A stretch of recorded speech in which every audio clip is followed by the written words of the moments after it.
Lingasugur sub registrar ಕಚೇರಿಯಲ್ಲಿ ಲಂಚದ ಆರೋಪ. ಹಣ ಕೊಟ್ಟರೆ ಮಾತ್ರ ಕೆಲಸ ಎಂದು ಸಾರ್ವಜನಿಕರ ಆಕ್ರೋಶ.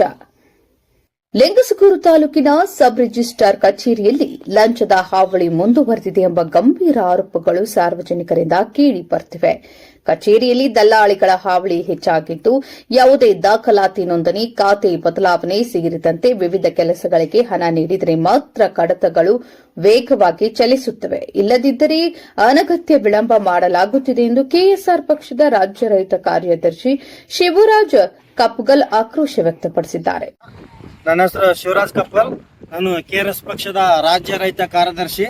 ವಿಷಯ ಏನಪ್ಪಾ ಅಂದ್ರೆ, ರಾಯಚೂರು ಜಿಲ್ಲೆ ಲಿಂಗಸೂರು ತಾಲೂಕಿನ ಸಬ್ ರಿಜಿಸ್ಟ್ರ್ ಆಫೀಸ್ ಒಳಗಡೆ, ಅಂದ್ರೆ ಸರ್ಕಾರಿ ಕೆಲಸ ಮಾಡ್ತಿರುತ್ತಲ್ಲ ಅಧಿಕಾರಿ ಆಫೀಸ್ ಒಳಗಡೆ, ಸಬ್ ರಿಜಿಸ್ಟ್ರಿ ಒಳಗಡೆ ಆಫೀಸಲ್ಲಿ ಏನಾರ ನಮ್ಮ ಜಮೀನು ವಿವಾದ ಮಾಡೋ ಟೈಮಲ್ಲಿ ಹೋದಾಗ ಅವ್ರದ್ದು ಗೌರ್ಮೆಂಟ್ ಫೀಸ್ ಎಷ್ಟೈತಿ ಅಷ್ಟೆಲ್ಲ ಕೊಟ್ಟಿದ್ರು ಕೂಡ ಸಂಬಂಧಿಗೆ ಅವರಲ್ಲಿ ನಮ್ಮ ಹತ್ತಿರ 900 ರೂಪಾಯಿ ದುಡ್ಡು ಕೇಳಿದ್ರು. 1000 ರೂಪಾಯಿ ಕೇಳಿದ್ರೆ ನಮ್ಮ ಹತ್ರ 100 ರೂಪಾಯಿ ಇದ್ದಿಲ್ಲ, 900 ರೂಪಾಯಿ ಕೊಟ್ಟಿದ್ದೀವಿ. ಮತ್ತೆ ಅಟೆಂಡರ್ ಶೀಲ್ ಹಾಕಿ ಸಹಿ ಏನು ಮಾಡಿಕೊಡ್ತಾನೆ, ಶೀಲ್ ಹಾಕಿ ಅವರು ಕೂಡ 200 ರೂಪಾಯಿ ತಗೊಂಡಿದ್ದಾರೆ. ಈ ಲಂಚ ಉತ್ತರ ಲಿಂಗಸೂರಲ್ಲಿ ಜಾಸ್ತಿ ಇದೆ. ಆದಷ್ಟು ಈ ಬಗ್ಗೆ ಕ್ರಮ ತಗೋಬೇಕು. ಮೇಲ್ ಸಂಬಂಧಪಟ್ಟ ಅಧಿಕಾರಿಗಳು, ಇವರು ಉನ್ನತ ಸ್ಥಾನದಲ್ಲಿರುವ ಮೇಲ್ ಅಧಿಕಾರಿಗಳು ಈ ಕೂಡಲೇ ಅವರ ಮೇಲೆ ಆಕ್ಷನ್ ತಗೋಬೇಕು. ರೈತ ಸಿಸಿ ಕ್ಯಾಮ್ರಾಗಳು ಇಲ್ಲ ಆಫೀಸ್ಗಳಲ್ಲಿ, ಇಲ್ಲಿ ಆಫೀಸ್ಗಳಲ್ಲಿ ಸಿಸಿ ಕ್ಯಾಮ್ರಾ ಇಲ್ಲ.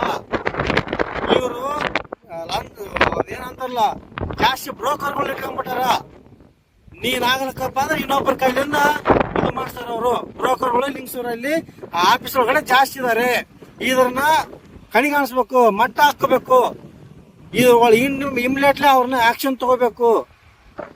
ಇಲ್ಲಾಂದ್ರೆ ನಮ್ಮ ಮುಂದಿನ ದಿನಗಳಲ್ಲಿ ಕಠಿಣವಾಗಿ ಕಾನೂನುಬದ್ಧವಾಗಿ ಹೋರಾಟ ಮಾಡ್ತಾ ಇದ್ದೀವಿ. ಕಚೇರಿಗೆ ಆಗಮಿಸುವ ಜನರು ನೇರವಾಗಿ ಅಧಿಕಾರಿಗಳನ್ನು ಸಂಪರ್ಕಿಸಲು ಸಾಧ್ಯವಾಗದ ವಾತಾವರಣ ನಿರ್ಮಾಣವಾಗಿದ್ದು, ಕೆಲ ದಲ್ಲಾಳಿಗಳ ಮೂಲಕವೇ ಕೆಲಸ ಮಾಡಿಸಿಕೊಳ್ಳಬೇಕಾದ ಪರಿಸ್ಥಿತಿ ಇದೆ ಎಂದು ಸ್ಥಳೀಯರು ಅಸಮಾಧಾನ ವ್ಯಕ್ತಪಡಿಸಿದ್ದಾರೆ.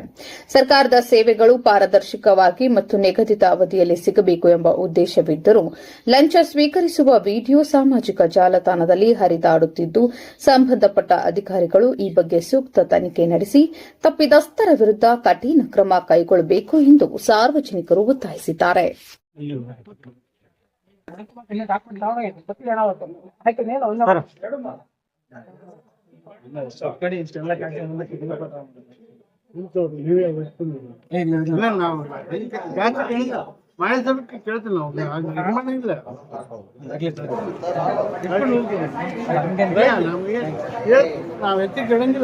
ಆಯ್ತು, ಕೊಡು.